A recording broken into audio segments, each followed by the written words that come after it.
Is it work? Yeah, it is working. Hi, everyone.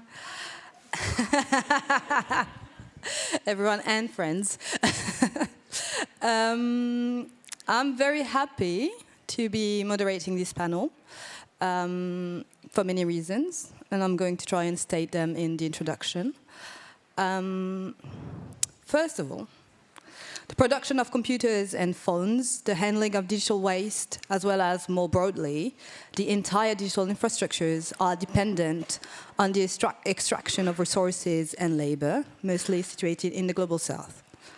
Colossal quantities of water are needed to cool down data centers from big tech, such as Google.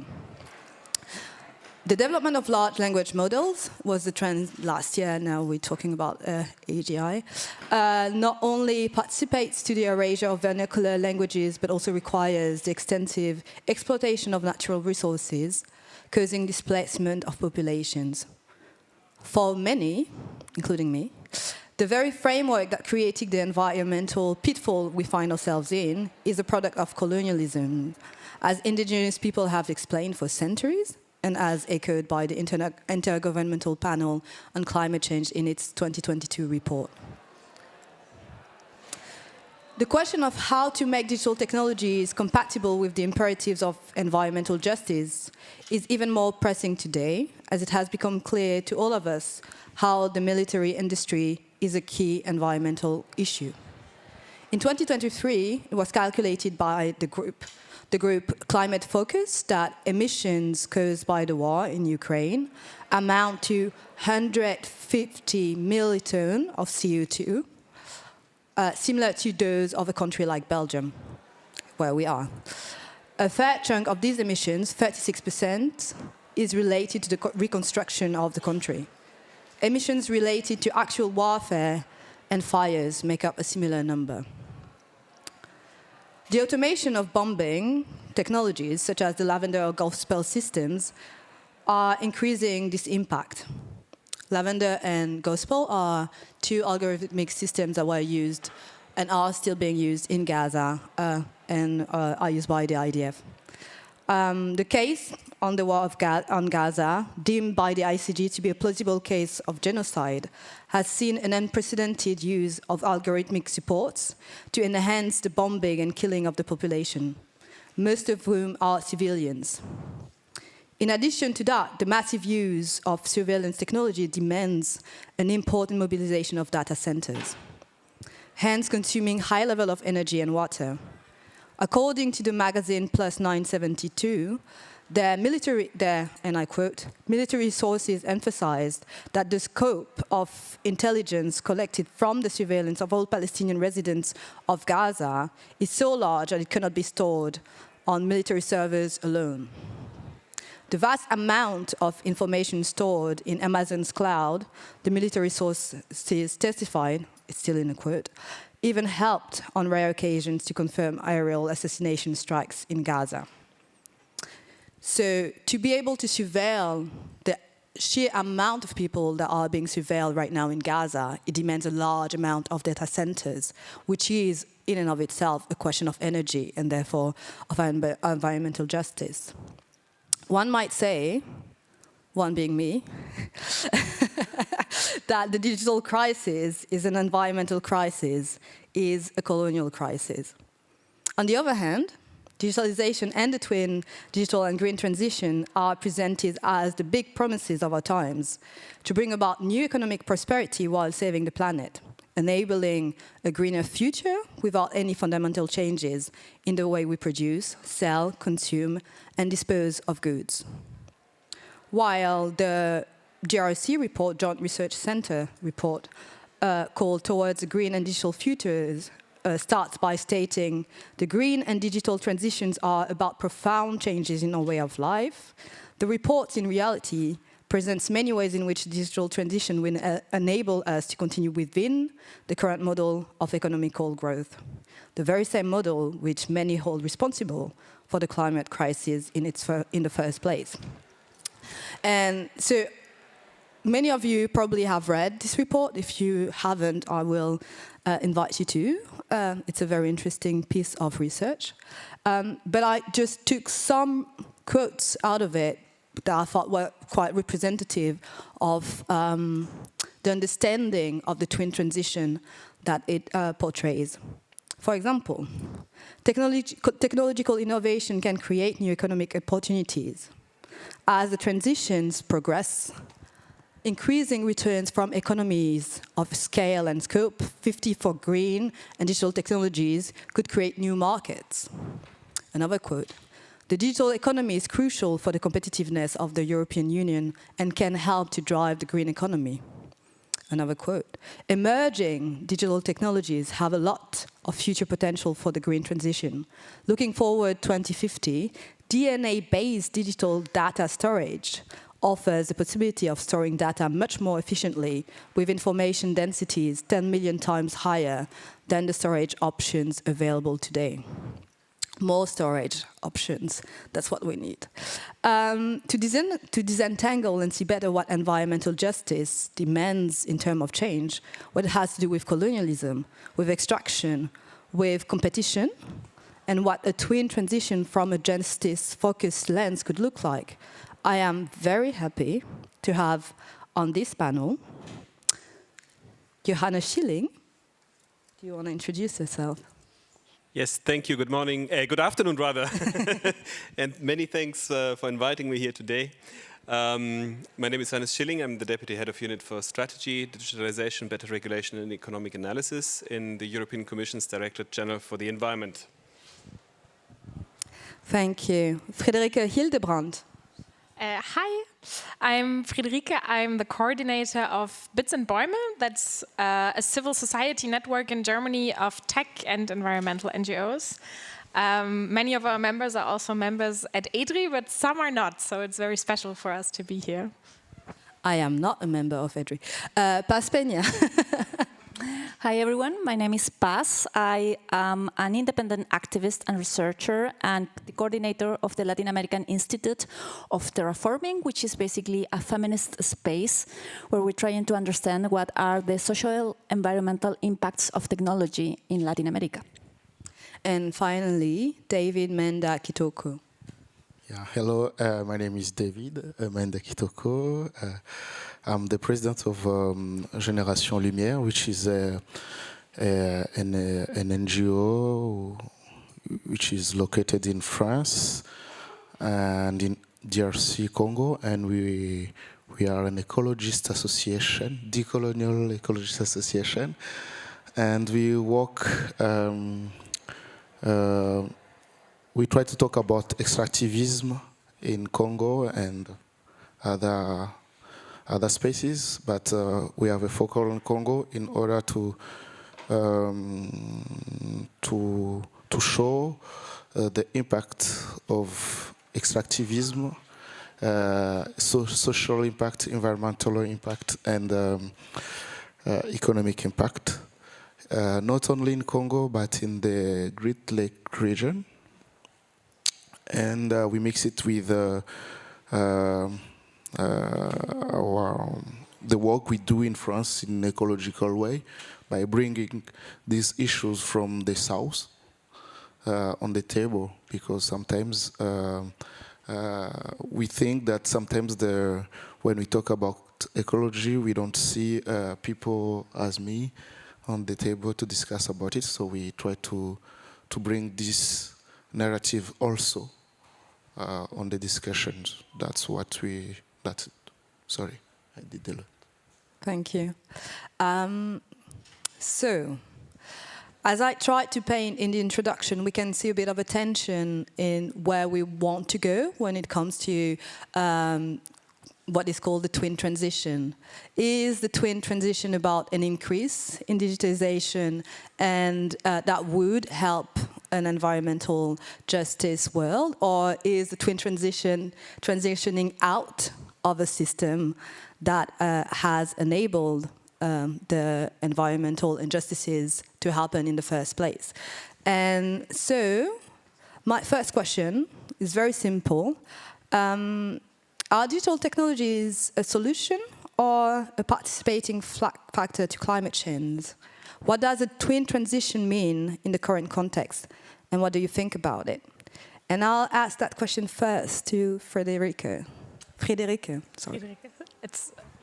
Thank you. It's a difficult name in English.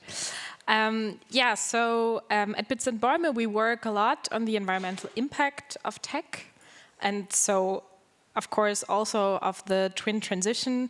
And I think to set the scene a little bit, it's good to look at two news examples, I think. One would be that Microsoft, Google, and Facebook took back their climate pledges in the course of the last year because of their investments in generative AI. Microsoft even restarted a nuclear power plant to power this development of generative AI. So it shows how much energy and emissions go into this development. And on the other hand, we have the strategic partnership with Serbia, between the EU and Serbia, to mine lithium in the Jadar Valley in Serbia, that was met with a lot of environmental protests. And I think these two news highlight very well that the main cost of tech is emissions on the one hand, and on the other hand, and that I think that's even more important, resources like lithium. I think the current situation in the lithium triangle in Latin America is kind of a foreshadowing for what we're seeing is happening in Europe right now. Because although we try to do it better, mine under better conditions, mining is still mining, and it's still destructive. You can't take this away. And the other thing, what digital tech does, which impacts the environment, is what we can see in our work is that it enforces power structures in almost every sector. And one sector that is really important, for example, for tech is agriculture. And industrial agriculture is already very concentrated on a few actors, and with tech, this concentration gets even stronger, which can be criticized from an environmental standpoint. So the effects of tech on the environment are very real and are still often overlooked and kind of put aside when we talk about the digital future, or it's I think also the word twin transition almost suggests these are two things that go together but are not impacting each other.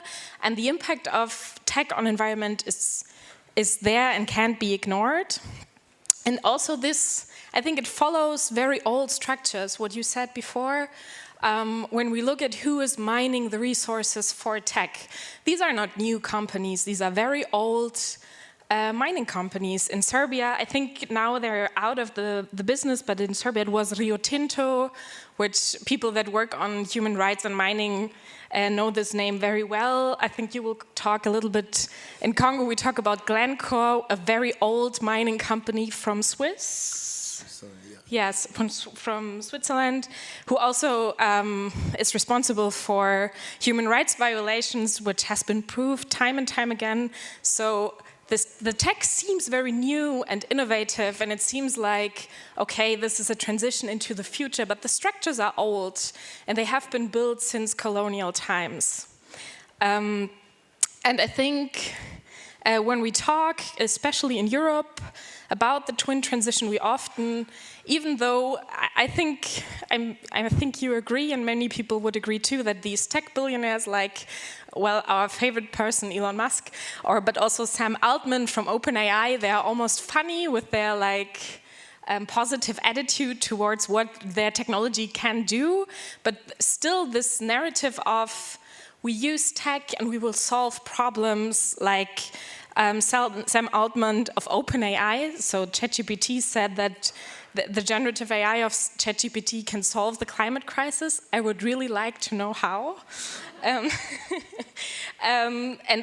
Often it's said, well, we need more AI, for example, to solve the climate crisis, which actually just means more knowledge, and we know almost everything we need to know about the climate crisis to tackle it right now. And this leads me, I think, to this phenomenon of using technology to fix problems that are social and political problems and not technological ones. I think AI is like our favorite current example with this 3 billions. I think Friederike on the other panel before talked about it, like 3 billion will be invested in startups, and we're putting a lot of hope into AI to solve poverty, to solve the climate crisis and everything, and that's and we saw in other tech hypes, for example, the blockchain hype, I think you all remember, which is still going on, by the way. I mean, Bitcoin is still existing and is still has very high emissions just by existing. So, yeah, but we put a lot of hope in these technological innovations that we want to promote with the twin transition. But if they can't measure up, we lost a lot of time and money. Because it's not like we have endless money to fund climate solutions and we don't have time. We can't wait for the AI solutions to tackle the climate crisis. That's not on the table.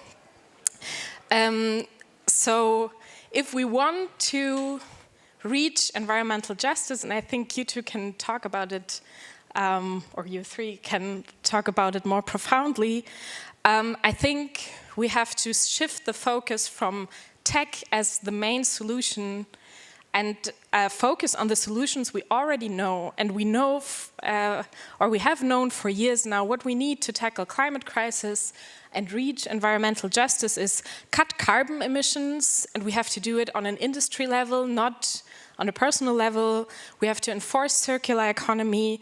We have to make resource extraction more just or cut back on it a lot. We have to enforce sufficiency instead of growth, and make sure that this transition towards a sustainable future is just, and that means tackling inequality globally, but also inside the European societies. We can see right now, we just had elections in Germany, that inequality and the far right are working hand in hand against democracy, and that is something that can't happen to us. Yeah, so I would say, and the last thing I would say is we don't have a choice anymore to participate in a digital life, and actually it should be a fundamental right to everyone to have a digital life that is safe, with protection, and that is sustainable. And I think that's a big responsibility that lies here in Brussels. Many thanks. Go for it. Very much appreciated. I think a lot of things were said about the costs versus the promises, and do we have the time to try and see those promises met? And I think perhaps Johannes, you want to share some reflections you've had on your work and on the twin transition in general and what you think it could bring. Yeah, thank you very much. And I will start maybe the other way around, looking a little bit also to engage in the discussion here. Of course, also at the environmental benefits of digital technology. And I think, yes, of course, I think for many of the digital technologies that are currently being discussed, AI, etc., I think the call to some extent is still out. But what we can see also is that some of the digital technologies actually can also help. I give a very simple example, which nicely links to the reference you made earlier to air pollutant emissions. That's a real issue still in Europe and also in numerous cities. And it is also an issue for vulnerable populations, vulnerable parts of the population in particular, due, for instance, to health conditions and the like. And here we have, for instance, with the data that we have generated, also the possibility, for instance, with applications, to inform such parts of the population when we have an episode, for instance, of high or bad air quality at the end of the day, which means also you give them actually a mean, you empower that part of the population also to avoid impacts on their health. It's just one example, I'm fully aware of that, but I come to a more general point at the end. And at the same time, I'm with you, of course, we need to be aware also of the environmental impacts of digital technologies. And I think here I agree also with many points you made in the sense that we need to address those impacts along the life cycle. And I think that's, I may come also later a little bit into that more. What is at the heart also of discussions, for instance, on circular economy, the question of, how technology is produced, how it is used, how long it is used, is there reuse, and recycling. I don't believe in statements saying that digital technologies can solve everything, but maybe the nuance is more digital technologies may help. And it depends very much at the end of the day of the use that you make of them. Also, specifically on environmental issues, to what extent those are helpful and can actually also support some of the environmental ambitions that we have. Thank you. I think on your last words, you really stretched the point that it is about context and how it is used to a certain extent. I think that is very true. And just to talk about context, perhaps, Paz, you want to talk about what produces the digital technologies that we see today, and what does it have to do with environmental justice or environmental injustices? Sure. So I think let's start saying that it's not clear that any digitization is good for the environment. It's not clear. There's not independent scientific evidence that is pointing to that conclusion. It's a highly disputed, actually, affirmation. No? And you can see that in, for example, the IPCC reports on mitigation measures, that there's no clear evidence, for example, that AI is always good or is, even in the most good examples, is not always applicable to the rest of, the social activities, etc. No? An IPCC report, or for example, the UNCTAD UN agency is saying that in their last report on the environmental impacts of digital economy in the developing countries, they are saying that actually we need more studies around what are the real impacts of digital technologies in terms of environment, but also we especially need to know more about the rebound effect of digitalization, especially of digital economy. They are saying that the use of AI and blockchains remains an unknown in terms of its effects on energy demand, and that if this type of intensive digitization does not fit with the political climate and ecological goals of nations, we are facing a big problem. And I guess we are in that problem. We are facing that problem because we are in an emergency, no? So when you see that it's not so clear, the evidence around this, then you start to thinking, so what it means to in transition? What is this concept about? And it's not a concept, a technical concept in terms of, scientific concept. It's a geopolitical concept. And that shifts the whole conversation in terms of what it means, no? So the concept twin transition was invented to achieve economic hegemony in the 21st century, currently disputed by the USA and China, and way behind the EU. And this concept seeks to secure to Western developed countries the basic raw materials for the generation of green energy and digital technology production, which are the two of the industries that determine the economic dominance of the 21st century. So twin transition, again, is not a technical concept, it's a geopolitical one, right? Okay?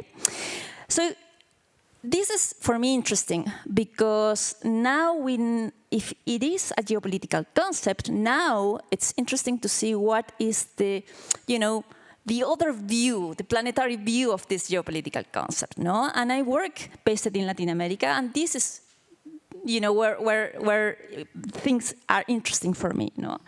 So I will like to bring to the table two critical issues to discuss regarding the twin transitions and developing countries, which are not the nations disputing the economic hegemony in the 21st century, but that are deeply affected by the deployment of the colonial logic of a concept as twin transitions.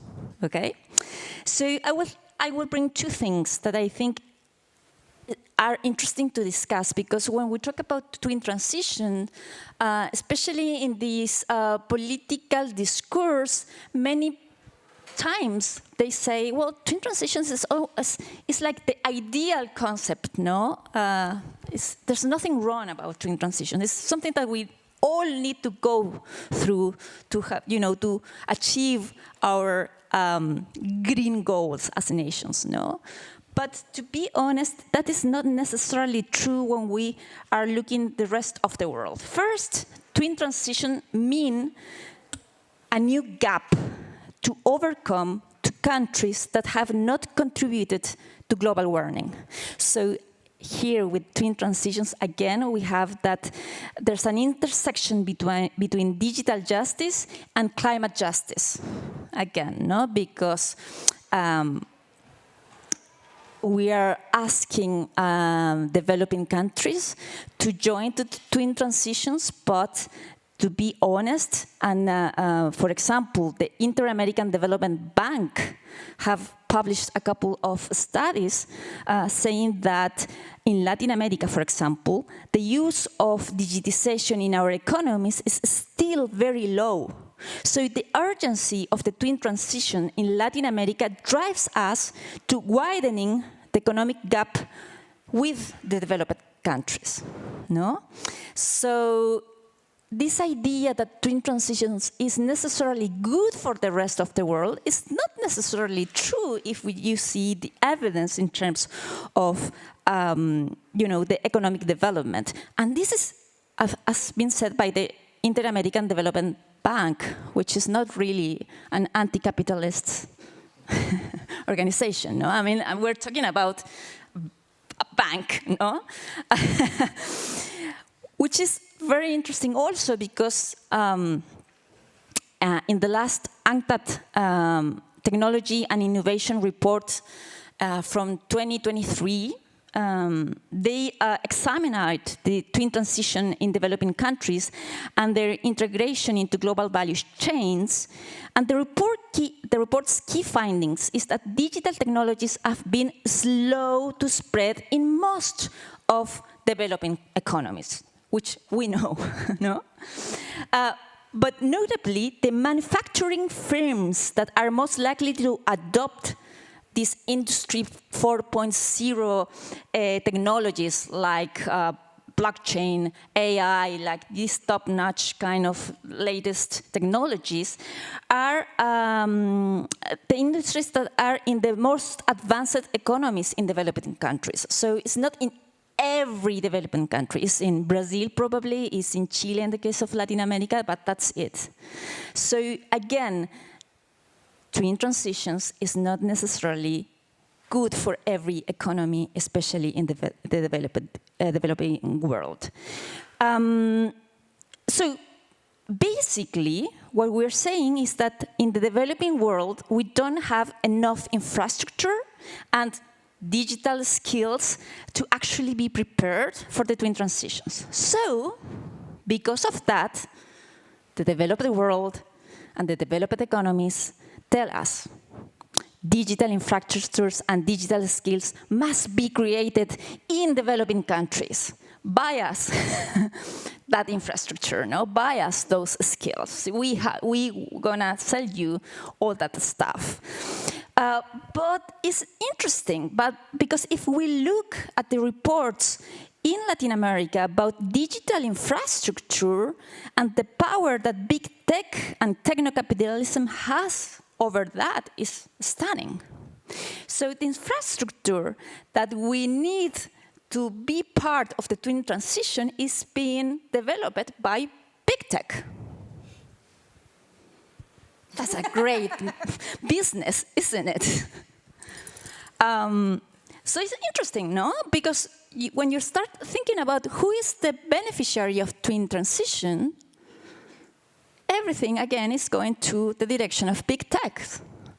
So it's like, for me, it's really crazy, as a Latin American person, seeing, for example, the EU pushing for this kind of concept when there's no actually strong European company actually competing in that kind of infrastructure, no? So it's really weird for me.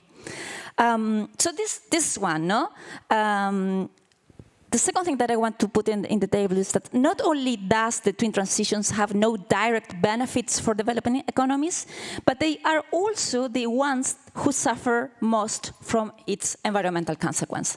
And I know David is going to talk about this much more than myself, but again, no, we pay the cost to, in this case, the green and digital leading Europe, no?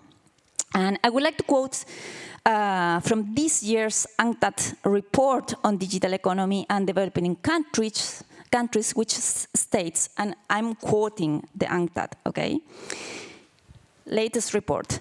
Developing countries bear the brunt of the environmental costs of digitizations while reaping fewer benefits.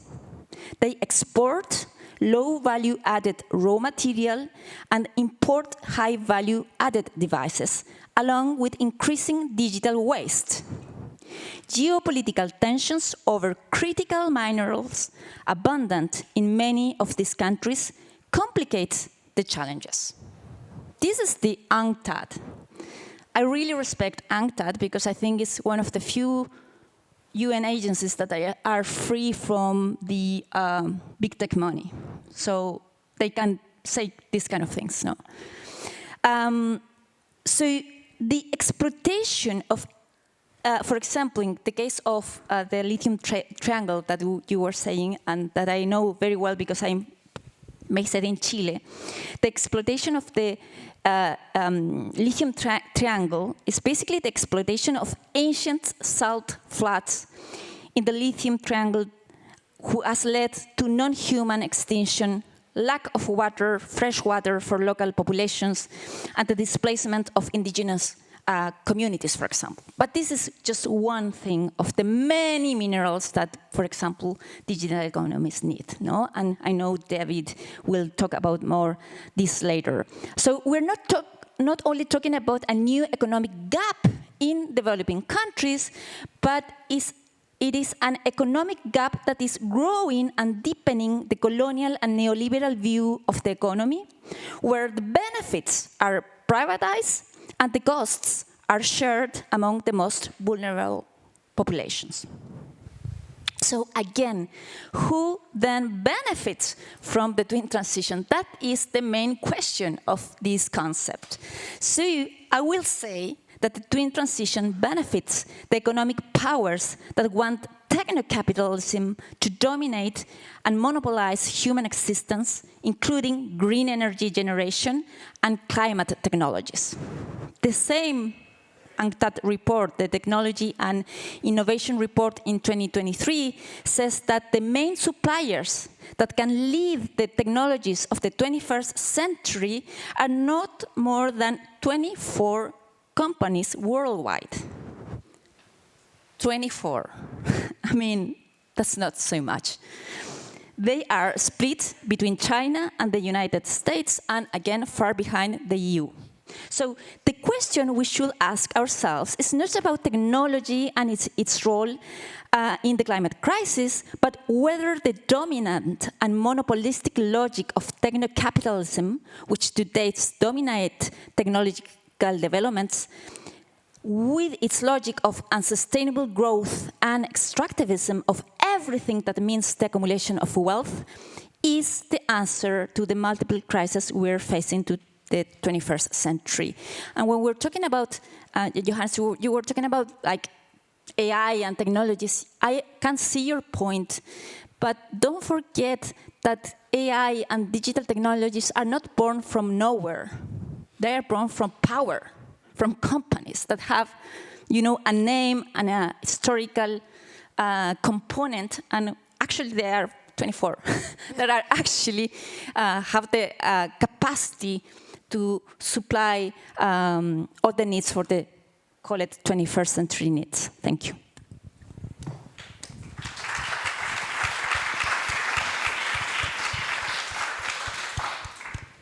Yeah. Agreed. No, but I think that makes a very clear case for the limits of maybe using the twin transition as a useful framework necessarily for talking about environmental justice and technologies, or in conjunction with technologies. And I think the most evident case and reason why twin transition is maybe a very limiting concept is the case of RDC. And so I'm just handing the floor to you, David, and I hope you can make your Elon Musk technology work right now. Let's go. Thank you very much. Let's start with this observation. The DRC produces 5.36 million tons of copper per year.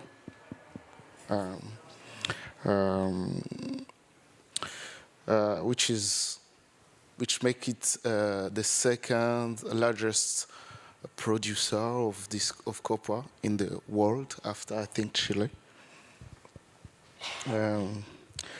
The DRC also accounts for 80% of coltan of the world, which is essential for electronics, your smartphones, laptops, etc. And for electronic components, sorry. And also 60% of the global cobalt supply comes from the DRC. That's one observation. I will talk about this map just a little bit later.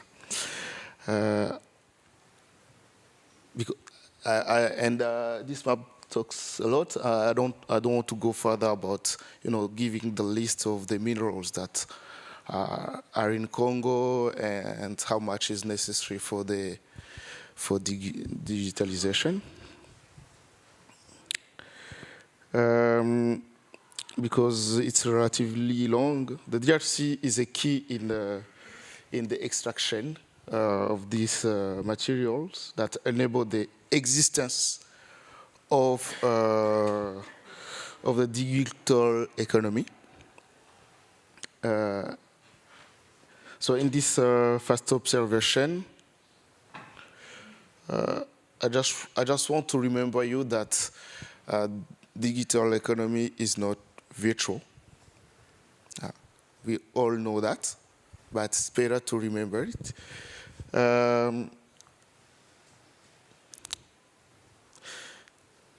Digitalization has a material reality and also has consequences which are really dramatic that I'm going to start to talk about. These consequences are between 6 and 10 million of people who have been killed in order to have the access to these minerals between 1997 and now, because the war is still there. more than 1,000 of women are raped per day. 1,000 women are raped per day because the war is also taking place on the bodies of the women in Congo, which is not new, but I want to remember it. I want to say it again.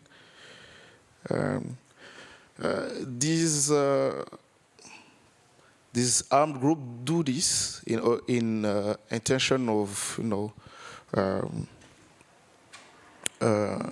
of driving population away from their territories, again by instilling fear in their bodies, so that they let their territories in order to let the space for these groups to extract minerals.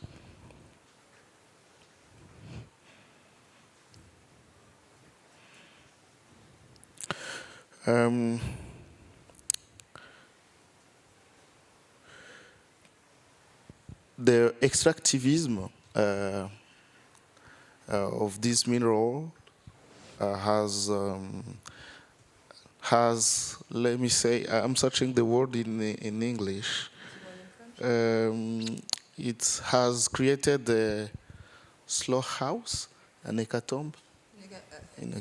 Oui, I think it's a Mass murder. Yeah, by creating an industrialization of killings of Congolese in Congo, but it's not the only consequences. The other one is I don't know how it works. Comment ça marche? Oh.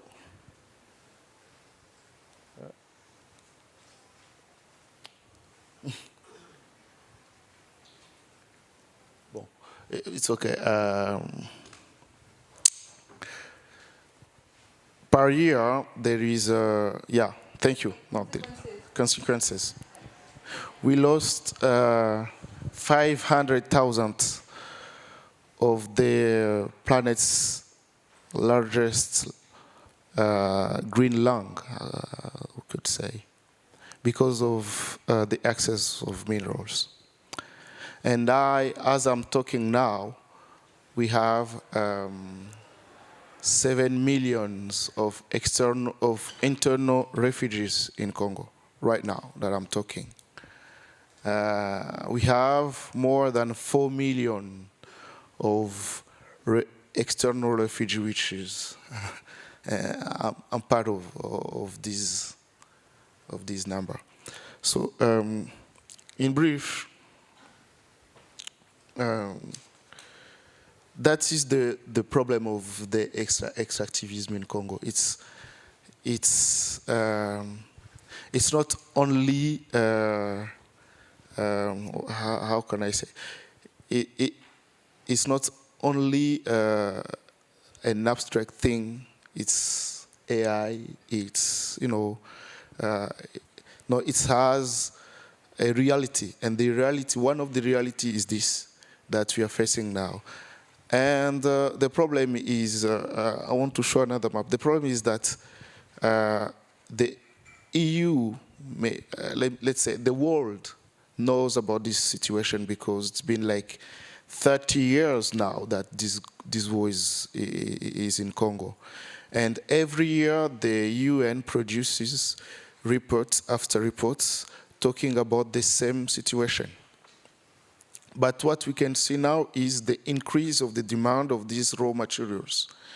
And we have seen that the European EU has signed the, how can I say, the agreements with some, for example, let me say it right now, has signed the agreement with Rwanda, for example, in order to bring raw materials in Europe. And the EU knows very well that Rwanda has been accused to finance armed group in Congo. But they're still signing it. Because of what? Because of this global competition of who will have the materials, raw materials, to come in in their spaces, what they call critical raw materials. And I started to say we have so many of them. And so, in our point of view, when we talk about the digitalization, we don't see AI, we don't see how it could be better for the medicine. First of all, we see all these numbers of the victims which are being put in silence. We see this forest which is going, it's just dying because of this. So this, what I'm talking now, has come to has come up here in Europe, and they tried to make regulations. Sorry, these regulations was to say that it's an inspiration from what they call in USA the Dodd-Frank Act, which was saying that all blood minerals are forbidden to enter the USA. And so the EU has did the same thing, which is quite hypocrite for me, because now what we have a monopoly of minerals comes from Congo, goes to China, and then China spread the finished product all over the world. And nobody here could just tell us that the Europe didn't know that this is how it works. So we can ask ourselves, why did they do these regulations? And also this regulation that they do, it's a proof that they know what is going on, but they don't just do what they have to do in order to stop this. That's our point of view. We will see if it's not. That's one of it. And it doesn't mean that there is no solution of this issue, which is another problem. The solutions are quite known. One of the solutions could be, for example, to make policies of reparation of these tools in order to make them live longer than now, because, for example, in France, I don't know, in Belgium, people change their smartphone every 2 years, which means that your iPhone 16 in 2 years will not be cool. You have to buy another one. And this means that you have to search for other minerals. This is for only phones. What I like to give as an example, you have, I don't know how many students you have in a secondary school in Belgium, but could be million, and all of them has phones. So these phones has to be changed in 2 years again, and etc., etc. That's one. And then you have also other demand, like in Brossadon, a toothbrush, electric toothbrush, which also has minerals. You have cars now, which also need like between 8 and 10 kilograms of cobalt. You have many things, your cameras, television, laptops, etc. All these need minerals. And nobody else, how can I say, they don't do the laws in order to make them longer. So this will need the exploitation of the people and of the nature in Congo, for example, but also in South America and Central America, and also Asia. That is the main problem that we have. And now the other excuse that we understand now, as I said, we are in an ecological association, so we are proudly ecologists. It's not a problem. But the problem we have now is the excuse that the extractivism will help to solve the climate change problem, which is really quite bizarre for us, because I don't know if you have ever been in a mine to see, there is nothing green there. You have to, in order to extract mineral, you have to put chemical products, you have to bomb mountains, and you have to cut trees, etc., which is really not the ecological thing that we can do. And so telling us that this is the solution is bring us to what we can say a colonial system again and again and again. But the solution, the technical solutions exist. We know that we can produce tools that can live longer. Technically, it's possible. We can also, because I believe in policies, we can also put public policies of reparation by creating and funding repair cafes. Why not? We can also, how can I say? We can also put policies of, in France we call it ACV, in order to, when you see that the product that you are willing to produce doesn't have any benefit in environmental way or social way, just give up away. Just don't produce it. That needs policies to put it. We don't see all these things. So the question is this digitalisation good for the ecology, for the social thing? In my part, we don't believe it. But what we think, our intuition is, as we see the increase of this demand, and we see the competition, geopolitical competition, we think that is it's an excuse to produce again and again, to support another way of doing economy. Not meaning that it's the good way, just another way. And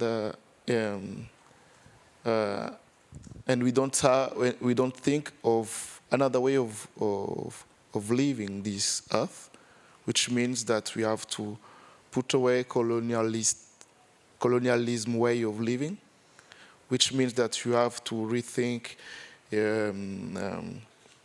relation between countries, between men and women, between nature and human, etc. So if there is no this way of thinking in the policies that are being designed in the EU, we will probably continue to live what we are living in Congo. And now we can see it also in Europe.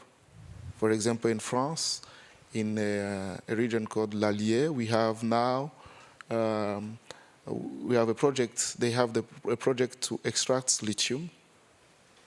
And in the eastern of France also, we did the march this summer, and we also see how this project comes. And yeah, so it's necessary now to rethink the way of doing this. Yeah. Sorry, I couldn't show all the maps because the tool doesn't work very well, or I don't know to use it very well, but that's what I can start by saying. Thank you.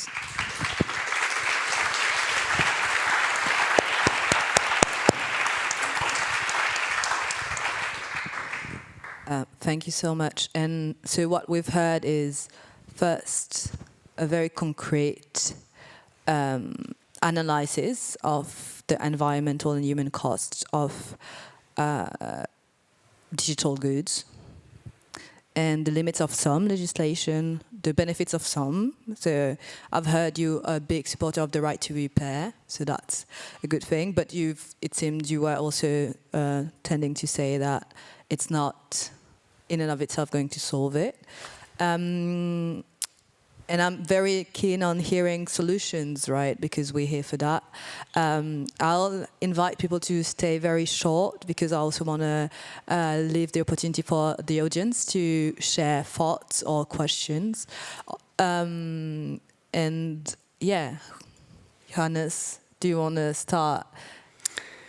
Well, I certainly don't have all the solutions. Oh, no. I don't think that is the ambition also here, and I will really focus on the environmental policy. I think there were many, many aspects mentioned today, all important, but really let me focus more on the environmental parts. First of all, I would like to pick up a little bit on this point you made earlier on evidence. I think that's a really, really important point in the sense that if you want to design any response to some of the issues that were mentioned here, we need to understand. And when we talk in particular about environmental costs, we don't need to understand only the environmental costs, but we need to understand also upstream what are the underlying impacts, what are the underlying pressures, which demand also triggers some of those pressures. And I think certainly during the current mandate, some steps have been made. So for instance, when you talk data centers in the European Union, we have been, with the Energy Efficiency Directive, strengthening, for instance, the monitoring and reporting related to energy consumption and also water consumption. But of course, it's a much broader issue, and I think it's also to be considered in that broader context. You mentioned, in a way, also supply chains, which we need to be looking at, supply chains which are complex, stretching along many countries. When we look at the final product arriving in the European Union. And I think that's another aspect, which we have been working on quite a lot over the last years, for instance, in the context of CSRD,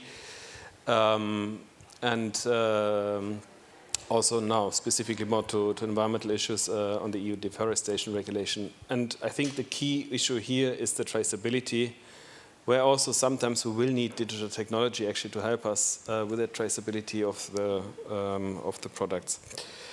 Now, coming more to the response side, I think another key element that you mentioned, I mean, like you took it from the point of view of the right of repair, which is at the end of the day about extending lifetimes. It's only quite recently where the European Union has put in place legislation on this specifically. But I think that's only one part of the broader aspect of circularity, where it is also about resource efficiency. And there I think we have a lot of work still ahead of us, for instance, in terms of eco-design requirements, so that we help the products be designed in a way that the resource use is being reduced. But it's also about the reuse of materials, where we're looking also, for instance, in the context of what we call the WE directive, waste and electronic equipment, at the aspect of reuse, among others. So I think there is no single silver bullet in a way, but we really need, on the one hand side, in our analysis, to be specific about what are the issues at stake, what are the problems, in order to be able to design policy instruments that are tackling those problems. And I've mentioned just a couple of the elements. I think there's more also within the broader policy framework in the European Union. But I also understand that, of course, many issues remain, not just in terms of the environmental impact, but also in terms of social impacts. Many thanks. And I think, yeah, what has been clear is that the question of environmental justice and tech is at the intersection of a lot of the issues we've been talking about today. It is about competition law and how it participates to exploitative dynamics among others, right? And obviously about human rights in general. Friederike, do you want to have a go in solving the environmental issue? Let's go. Yeah, first of all, thank you for your points. I think I have never participated on a panel that went so deep in so many different issues in this space. So thank you. Yeah, well, the solution, I don't have it. And I think what I would like to point out is also maybe what I said before, but tech is not operating in a new system, it's an old one, and it's a system that civil society is trying, or we all, but also like a lot of our colleagues in environmental and humanitarian NGOs are trying to solve and make better for decades now. So I think that's one thing to have in mind, that it's not just about tech, it's the structure in itself. And I really like that you talked, for example, about reparations. And I think being in contact with all parts of the life cycle and the production line is one of the most important things for policymakers. Yeah. Okay, so I try to be positive. I think there are, first, I think what you said before, there are very helpful applications, like digital applications. I worked at Friends of the Earth before I had this position, and we had some really like nice monitoring examples, for example, for bird migration. That's very wholesome. I encourage you to look into bird migration, but also like how glaciers are melting and how we can adapt to, for example, or how we can get more resilient to climate impacts. But what is always important to see there, these are like, this is science, and often, for example, these are also AI tools, but they are very small. Like it's not comparable with like generative AI. These are very specific AI tools to measure bird migration or glaciers. And then we have more information, but this information is not like the solution itself. It's like showing us that the problem is bigger than we thought maybe, but we still have to tackle the problem. That's the one thing. And I think, and also like, I mean, we as activists, we know how important digital tech is for us to work together, to get active. That's very beautiful, and I'm. Yeah, you know, I will. Give me like the last point, because I started working with Bits and Bäume, and Bits and Bäume is like tech and environment. And what I learned a lot from the tech from the tech activists is that tech is also something very beautiful and can solve a lot of problems as well. And it's like a very creative community. And when we think about the internet and its first day, it was a very decentralized and in some ways also democratic space. So I think there is a lot of utopia in that, in this decentralized, democratic kind of working together. And I'm not saying my other points. Okay. I will just share, and it's for you all to research, but I think there is an alternative genealogy to the internet that is less utopic, and that might have to do with IBM and its role in the Second World War. Oops. Paz. I really loved the idea of reparation. And I was thinking how we can actually think about reparations in terms of, if twin transition is a reality, this geopolitical concept, how reparations could be something, for example, for infrastructure, digital infrastructure for poor countries, for example, which I think is something that we need to think more about it. But I really appreciate that point, because I really believe that is something that is really powerful to think of. Let's start for something super basic. Sorry. Let's have scientific based public policies around digitization and twin transition. Scientific-based public policies, because sometimes it seems that many of those decisions that policymakers are doing are based in research paid by big tech, basically. No, so this is a huge problem. It's a problem not in this only in this area, but in AI and everything. So this is one part of the things that we need to do. Also, we need to control and minimize the power of techno-capitalism. This resonates a lot with the earlier panel in this room about big tech. But again, as the earlier panel said, we need to be careful. Techno-capitalism is not only Silicon Valley. It's present everywhere. It's not something only a problem of the US. And it's the whole economic logic more than a company. You know? We need to actually reform the whole economic logic that seeks this concentration of economic power that makes any product and service unsustainable. No? So we need to place control to that economic model more than just a company. No, this is a logic, and I think we must demand creativity from our public policies and our decision makers. Creativity around technologies. It seems that we replicate the model of Silicon Valley again and again and again. Resonates this with the earlier panel saying that, okay, we want to break big tech, but we want like little big techs. I mean, that's not the point, no? We need to actually have public policies that can actually put public money for new kind of technologies that can be more friendly with the environment, that can be more territorial, more community-based, etc., etc. And that is so simple, but we don't see it. It's some sort of fear from our public policies and our decision makers to think beyond the idea of techno-capitalism. And this is something that is urgent to do. Thank you.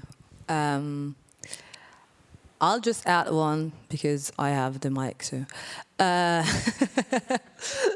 I'll just add one example that I find quite inspiring. If you want to look, there is this collective that is called La Maraña, that is based in Puerto Rico, if I'm right, and there was a storm that destroyed a lot of things and displaced a lot of people.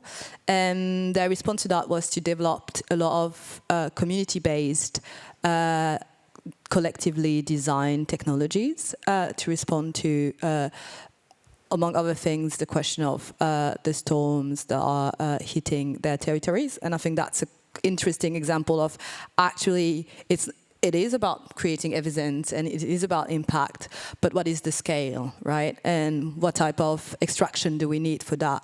And do we need more evidence that we are in the climate change at a macro level, because I think we do have that.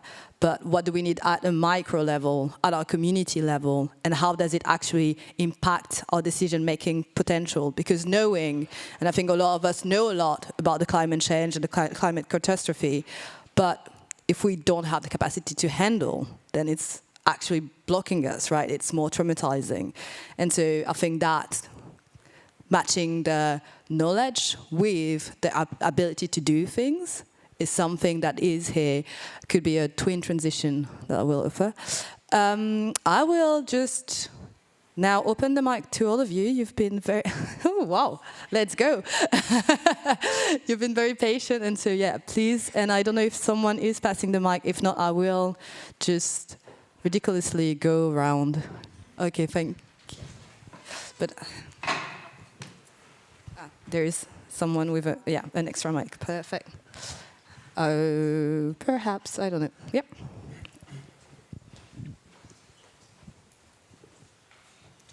I think, yeah. Is it on? Great. Hello, I am Jill McArdle from Beyond Fossil Fuels. We're a campaign with a lot of European NGOs working on the energy transition in the power sector, and we're looking at tech. I was very excited about this panel. As you can see, my hand shot up immediately, so a bit overeager. Yeah, thank you so much for all of your interventions, and it covered so many important issues and also had a global perspective, which is so important to have as well. I wanted to go back to the energy question, energy consumption and data centers and other things like that. I think globally and in Europe, this is a huge crisis coming down the line. It's supposed to be, like, by 2030, over 3% of Europe's energy consumption, at least. And AI is possibly going to drive this into the stratosphere. And we could have a long conversation about what we're using that AI for and if we really need it. But what's concerning us now is that the trade-off now is that the big tech companies are the biggest buyers of renewable energy, but they're buying so much of it that there won't be any left for the rest of society. So it's not really solving the problem. We have a huge issue with the need to cap data centers, really, and have a discussion about limiting data centers, which is not happening in Europe at the moment. So I did have a question for the Commission about what the thinking is on data centers, because you mentioned the energy efficiency directive, which has a reporting scheme for data centers.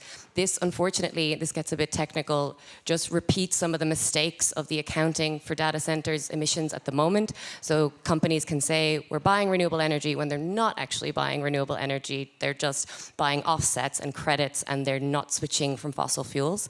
The big tech companies are the biggest drivers of this effort to embed offsetting in what corporations are doing on climate. Like Amazon has an all-out war. You mentioned science-based initiatives. Amazon is basically at war with Science-Based Targets initiative on carbon emissions for corporations.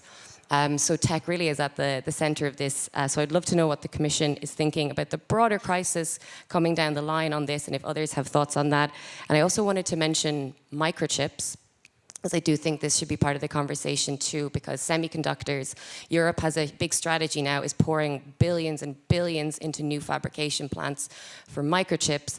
And as far as I can tell, there's no criteria for the energy consumption or the renewable energy for those plants or for environmental considerations, because microchips are incredibly geopolitically important. So I think there's this twin transition thing. There's a big trade-off happening where the trade-off is more towards the tech side, the digital side, and the environmental side is getting forgotten, also with AI. Yeah, I'll stop there. So I think there was a question around the data centers energy consumption and what the EU is planning on doing around that. And I know there is another question. Perhaps we just gather the questions, but just wanted to highlight this one so that we don't forget. Was that the question? Was I right in summarizing your question? Yeah.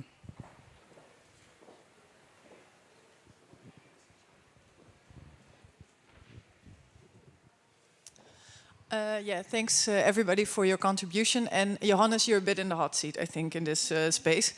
But I wanted to push back also a little bit on this reporting stuff you're saying, because we have been investing also in AI for sustainability. There's no need to either quantify or explain how they're going to contribute to the environment. We just take their promise for it.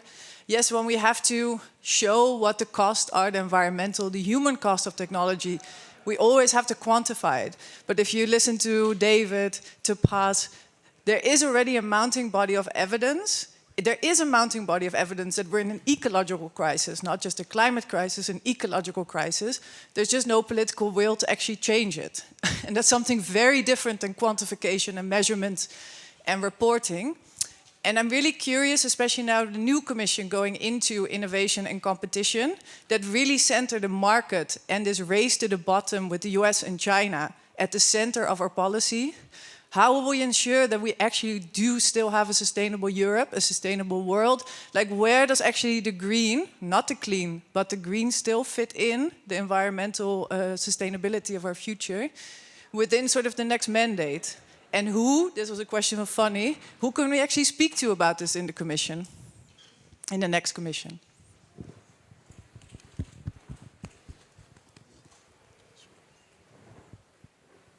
So just a criticism around reporting and also the question of Rolodex. Who should we speak to?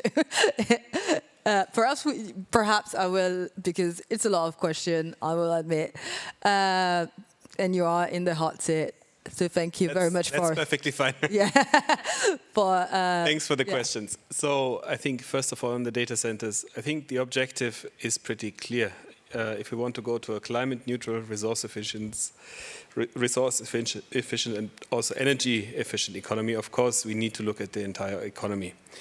Now, in terms of the detailed legislation, I don't have the full overview anymore because I have been working on energy previously, but I haven't followed all the negotiations to the end. What I can say, though, is, for instance, in terms of electricity consumption, so energy consumption, of course, it depends a little bit also what you're looking at. Greenhouse gas emissions are capped because the electricity sector is capped in the European Union. That's, of course, one consideration among others, but I think that's one of the elements.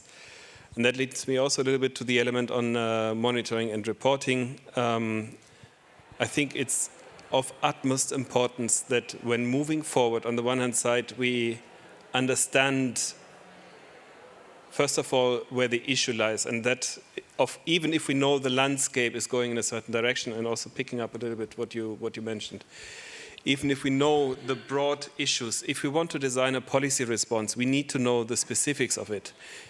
Because on the one hand side, we have parts of the framework in place, but there may be other parts of the framework that need to be developed further. And I think that's essentially why I made this point also about the evidence. I'm not disputing that we have huge amounts of data and increasing amounts of data, but it doesn't necessarily, coming back, I think, also to a point you made earlier, it doesn't necessarily mean always that we also have the understanding of the data. If AI can help us in the developing that understanding a little bit more difficult, let's look into it. If digital twins, coming back to your point earlier about very specific applications of the Earth, can help us better to understand certain developments of the physical environment and also of the effectiveness of certain policy responses, let's look into it. Because it's just part of a toolbox that we have that we need to be able at the end of the day to achieve those overarching objectives. And finally, the point on the Green Deal, a lot of the Green Deal, and I'm saying not it's the only part. I think I will not now go in all details basically of the new college. Many things are still in development. I think everybody who's interested, can look through mission letters, political guidelines, and so on. But of course, a big part, and that's the point also I made, for instance, earlier on eco-design, is still in the implementation where we need to look into, where we also sometimes need to assess the impacts of, for instance, implementing legislation and the like. So there's a number of sometimes very specific elements that we need to carry forward. And of course, you're always free to contact the Commission services who are in charge if you want to talk about those aspects. And it's not only DG Environment, of course. Can I just say something? Sorry, I need to say this. The problem that we have is that the regulation, the rules that we are doing, that are being designed at the EU commissions, etc., is that they are not binding. When they don't need to pay, etc., these big companies, the problem is still the same. And the other thing that we did in France, there is a study which Systex did, which shows that, for example, they did the study all over the world to see if the laws, the environmental laws of so many countries of the world, if are more good for the planet and for social issues than for example, the due diligence which have been designed in EU. The result is, if this company respects the laws of the countries, you don't need this due diligence. Which means that if you don't put binding aspects when you design these laws, the problem's still the same, and we don't see it in the EU. And when you say that if AI can bring light on knowing the issues, what I have to say is, like, we have 30 years of reports with one of the best experts of the world that's saying the same problems in the case of Congo, but in the case of many countries in the world, according to the same problem. And I don't think that we still need a tool which will need all these studies that have been made with their editors to bring the knowledge of the problem. The problem is already known. Maybe it's time now to put binding issues. Sorry. I am so sorry, but perhaps it's a bit of a relief as well. I need to close the panel. I've given the signal.